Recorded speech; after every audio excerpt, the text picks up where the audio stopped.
আসসালামু আলাইকুম। আশা করি সবাই ভালো আছেন। আজকের বিষয়টি হচ্ছে আবহাওয়া নিয়ে, ঝড় নিয়ে। সন্ধ্যার মধ্যে দেশে 7টি জেলায় ঘন্টায় সর্বোচ্চ 80 কিলোমিটার বেগে ঝড় হতে পারে বলে আশঙ্কা করেছে আবহাওয়া অধিদপ্তর। যেসব এলাকায় ঝড় হওয়ার সম্ভাবনা আছে হুঁশিয়ারি দিয়েছে। বুধবারে 28শে মে সকাল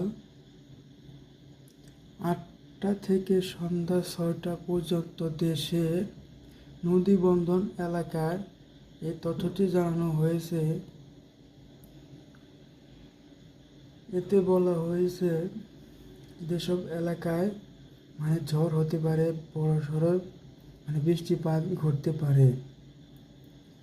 ঢাকা, ফরিদপুর, মাদারীপুর, বরিশাল, পটুয়াখালী, কুমিল্লা, নোয়াখালী অঞ্চলের উপর দিয়ে উত্তর পশ্চিম দিক থেকে ঘন্টায় 60 থেকে 80 কিলোমিটার বেগে বৃষ্টি বা বজ্রবৃষ্টি সহ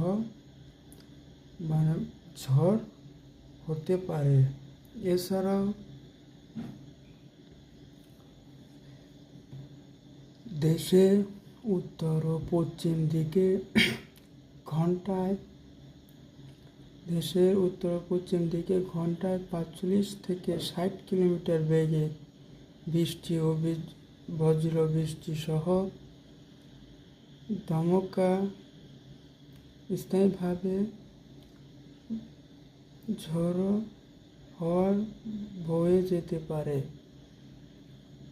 এসব এলাকায় নদীবন্দরগুলোতে 1 নম্বর সংকট দেখাতে বলা হয়েছে।